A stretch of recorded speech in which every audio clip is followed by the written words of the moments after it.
ମୁଁ ତାଙ୍କରି କଥାକୁ ଅନୁମାନ କରୁଥିଲି ଯେ ସତରେ ସେ ଖାଇବାରେ ହଉ ତାଙ୍କର ଚାଲିଚଳଣି ଭିତରେ ବି ହଉ ମଣିଷ ଆଜି ଆଧ୍ୟାତ୍ମିକକୁ ଆପଣଉଛି। ନହେଲେ ଏତେ ବିନା ରସୁଣ ପିଆଜ ଦୋକାନ ଯେ ଦେଖୁଛନ୍ତି ଆଗରୁ ଆମେ ଟିକେ ଖାଇବା ଯେଉଁ କଷ୍ଟ ହେଉଥିଲା, କିନ୍ତୁ ଯେତେବେଳେ ମଣିଷ ଟିକେ ଶାନ୍ତି ଖୋଜିବା ପାଇଁ ଯାଇ ଆଧ୍ୟାତ୍ମିକକୁ ଆପଣଉଛି, ଏ ଯେ କହୁଥିଲେ ପ୍ରମୋଦ ଭାଇ, ମୁଁ ସେଇଠୁ କଥା ଆରମ୍ଭ କରିବି। ଯଦି ପ୍ରତ୍ୟେକଟି ସତ୍ସଙ୍ଗର ଲୋକ ସେଇ ଭାବରେ ଜାଗ୍ରତ ହେଇକି ନ ରହେ, ତାହେଲେ ସେଇ ଲୋକମାନେ କୋଉଠି ନା କୋଉଠି ସେ ଯାଇକି ଆଶ୍ରୟ ନେବେ। ତେଣୁ ଆଚାର୍ଯ୍ୟ ଦେବଙ୍କର ଇଚ୍ଛା ପ୍ରତ୍ୟେକଟି ଲୋକ ସତ୍ସଙ୍ଗ ଆଡ଼କୁ ଆକର୍ଷିତ ହଉ, ଠାକୁରଙ୍କୁ ବହନ କରି ଚାଲୁ। ଯଦିବା ବିଭିନ୍ନ ଅନୁଷ୍ଠାନ ଅଛି ମଣିଷ ଆଶ୍ରୟ ନେଇପାରେ, କିନ୍ତୁ ପୂର୍ଣ୍ଣାଙ୍ଗ ମଣିଷର ଯେ ବଞ୍ଚିବା ବଢ଼ିବାର କଥା ଠାକୁର ଯେ କହିଛନ୍ତି ସବୁ ଦିଗ ଦେଇ, ସେତେଟା କିନ୍ତୁ ହେଇପାରେ ନା। ସମୟ କମ। ମୁଁ ସିଟି ଟ୍ରେନିଂ ନେଉଥାଏ, କେନ୍ଦ୍ରାପଡ଼ା ରହୁଥିଲି ଜଣ ଘରେ, ବିରାଟ ଜମିଦାର ଲୋକ, ମାନେ ଦାମୀ ଲୋକ, ଦୁଇଟା ସିକ୍ୟୁରିଟି ପାସ୍ କରିବାକୁ ପଡ଼େ ତାଙ୍କ ଘରକୁ ଯିବା ପାଇଁ। ସେ ଏ ରାଜର ପୋଲକୁ ବାଦ ଦେଲା ପରେ ବଡ଼ ବଡ଼ କନଷ୍ଟ୍ରକ୍ସନ କାମ ସେ କରୁଥିଲେ।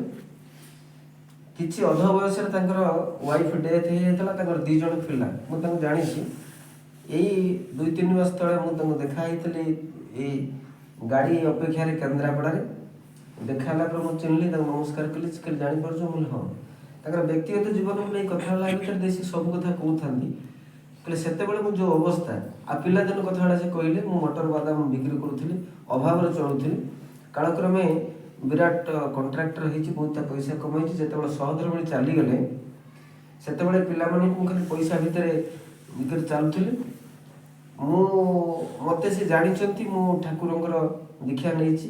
ସେଇ ସମ୍ପର୍କରେ ସେ କଥାଟା ପଚାରିବାକୁ ଚାହୁଁଛନ୍ତି ଯେ ତାର ଉତ୍ତର କ'ଣ ହେଇପାରେ। ମୁଁ କହିଲି ଆପଣ ୟା ଉପରେ ଆଉ କିଛି କଥା ନାହିଁ, ଆପଣ ଠାକୁରଙ୍କୁ ଭରସା କରନ୍ତୁ।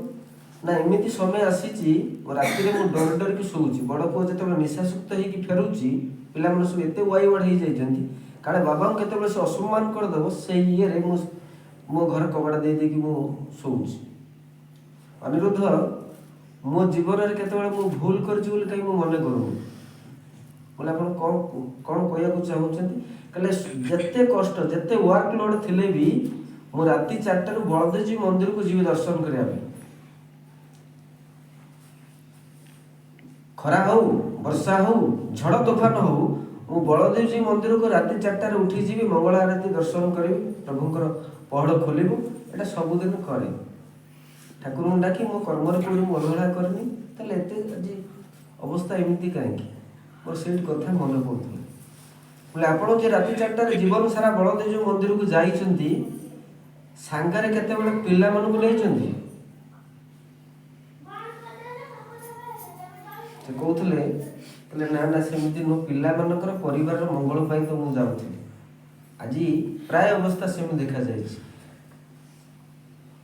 ପ୍ରତ୍ୟେକ ଇଷ୍ଟ ପ୍ରାଣ ହେଇ ଉଠିବା ଆଚାର୍ଯ୍ୟ ଦେବ ଚାହୁଁଛନ୍ତି। ଡିପି ୱାର୍କଟା ଆଜି ସେ ମଣିଷ ଅଭ୍ୟାସ କଥା କହୁଥିଲେ ପ୍ରମୋଦ ଭାଇ, ମୁଁ ସେଇଥିପାଇଁ କହୁଛି ଆଜି ପ୍ରତ୍ୟେକ ଘରେ ଡିପି ୱାର୍କ ହବାର ଅଛି।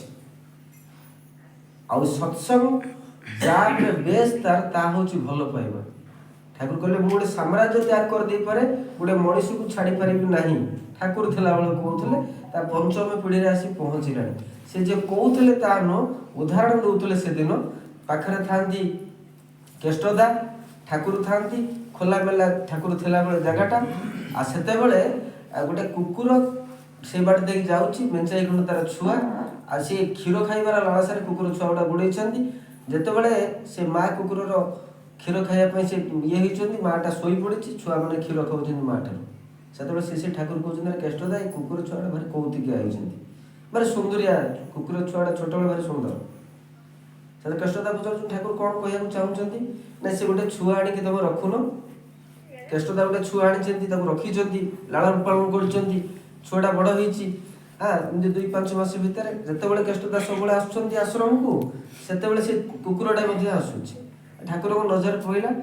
ଠାକୁର କହୁଛନ୍ତି, କେଷ୍ଟଦା, ଏ କୁକୁରଟା ତୋ ସାଙ୍ଗରେ ସବୁବେଳେ ଆସୁଛି ନା ହଁ ଠାକୁର ସେଇ ଯେ ଛୁଆଟା ସେଇଟା ଏମିତି ବଡ଼ ହେଇଗଲାଣି, ମୋ ପଛପଟେ ସବୁବେଳେ ଗୋଡ଼ଉଛି, ମୁଁ ତାକୁ କହିକି ଆସିଛି ସେଇଠି ସେ ବସୁଛି, ମୁଁ ଏଠି ଆସି ପ୍ରାର୍ଥନା କରୁଛି। କହିଲେ ତାର ଆଉ ସବୁ ଛୁଆମାନେ ସେ କୁକୁରର ସେ ମା କୁକୁର କହିଲେ ସେ ସବୁ ଅଛନ୍ତି, କହିଲେ କାଲି ତାକୁ ଡାକି ଆଣିବୁ ସବୁ। କେଷ୍ଟଦା କହିଲେ ନା ଠାକୁର ସିଏ କ'ଣ ଆଉ ଆସିବେ ଡାକିଲେ? କହିଲେ ଇଏ ତ ପଛେ ପଛେ ଆସୁଛି, ସିଏ ଆସିବନି କାହିଁ? ତା ଭାଇମାନେ ତାର ଯେଉଁ ଥିବେ, ତାର ଯେଉଁ କୁକୁର ମା କୁକୁର ଥିବେ ଆସିବନି? କହିଲା ନା ନା ଠାକୁର ମୁଁ ତାକୁ ସେତେ ଶ୍ରଦ୍ଧା ପ୍ରୀତି ଦେଇକି ତାକୁ ରଖିଛି ନା। ଠାକୁର କ'ଣ କହିବାକୁ ଚାହୁଁଥିଲେ? ସେଇ କଥା କହୁଥିଲେ, ନାମ ଆଉ ପ୍ରେମରେ ସାରା ଜଗତକୁ ଜୟ କରି ହବ। ଯେ ଅଫୁରନ୍ତ ପ୍ରେମଟା ମଣିଷ ଭିତରେ ଆସିବ ସେତେବେଳେ ମଣିଷ ଯଦି ଅନବରତ ନାମ କରୁଛି, ଖାଲି କହୁଛି ନୁହଁ, ଆମ ସମସ୍ତଙ୍କୁ ସେମିତି ଗୋଟେ ସମୟ ଆସିଛି, ସତ୍ସଙ୍ଗରେ ଏମିତି ଗୋଟେ ପରିସ୍ଥିତି ଆସି ପହଞ୍ଚି ଯେଉଁଠି ବାସ୍ତବତା ଉପରେ ଗୁରୁତ୍ୱ ଦିଆଯାଉଛି। ଏଠି କଥା କଥାରେ କିଛି କଥା ନାହିଁ। ଯାହା ହଉ ଆଜି ନୃସିଂହ ଭାଇ ପ୍ରଭାବତୀ ବା ଏ ଯେ